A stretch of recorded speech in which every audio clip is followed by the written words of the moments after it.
It's a great day in the plumbing world. Welcome back. Today we're talking about a toilet that is constantly running. Two main causes for that, either the fill valve or the flapper. They're the two main causes. We'll be replacing both. Turning this off to start working on it. Quarter turn valve that just keeps turning and turning. This thing's broken too. We'll have to replace this.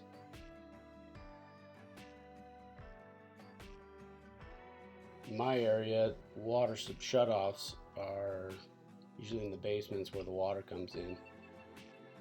Oh great, it's one of these old valves. These things are always fun. Yep, it's leaking. This is why I don't like to touch these, but there's a foot of snow on the ground outside. Otherwise I'd shut it off out of the street. So we use these pliers to make sure this thing's turned off completely. Yeah, we'll use the pliers to tighten the packing nut just a little bit. Here, we'll deal with this again when we turn the water back on. Then I went here to a nearby faucet to remove the pressure. Okay, here we are. There's the fill valve.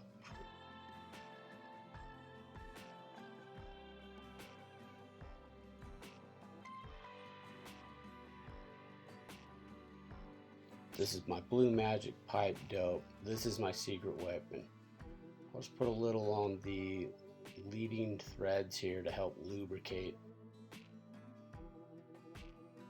It sure is tight working behind these toilets. Okay, now here's the Fluid Master Pro 45 fill valve.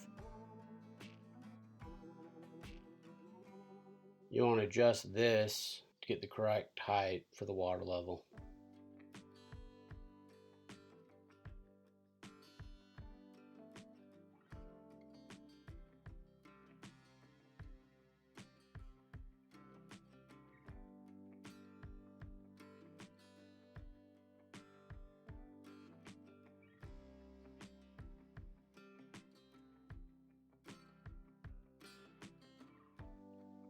I put this blue magic on everything.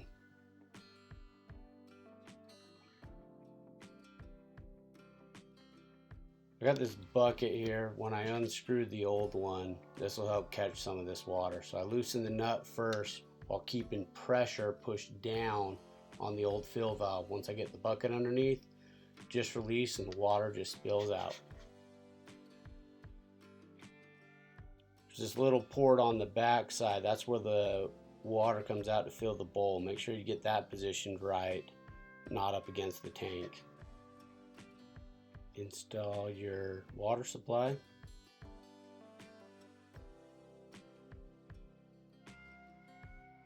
You see here, seems like you really got to bunch this up. So to get this braided supply to fit, so what I do, put this nut on here to protect those threads.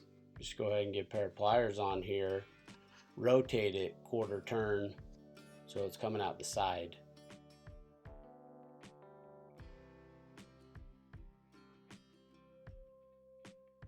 Now the supply line has a nice easy bend to it, not all bunched up.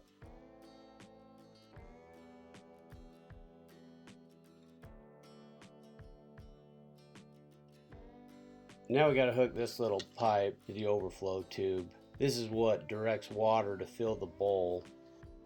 This is a universal corky flapper for a 2-inch flush valve.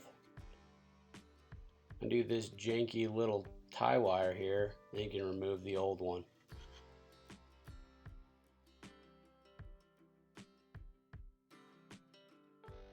Make sure the chain is adjusted correctly so there's just about a 1/4 inch of play before it starts pulling the flapper up.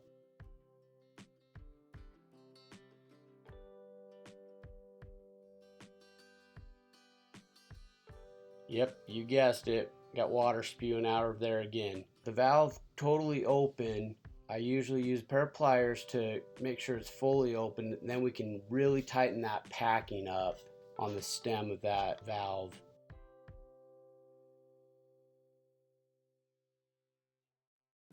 I like to find a tub spout to bleed out any air or debris that may have gotten in the water. Turn the water onto the toilet and give her a test drive. Looks like she's flushing like a champ. This is how you can adjust the level in the tank. You want the water level in the tank be about 3/8 of an inch below the overflow tube here.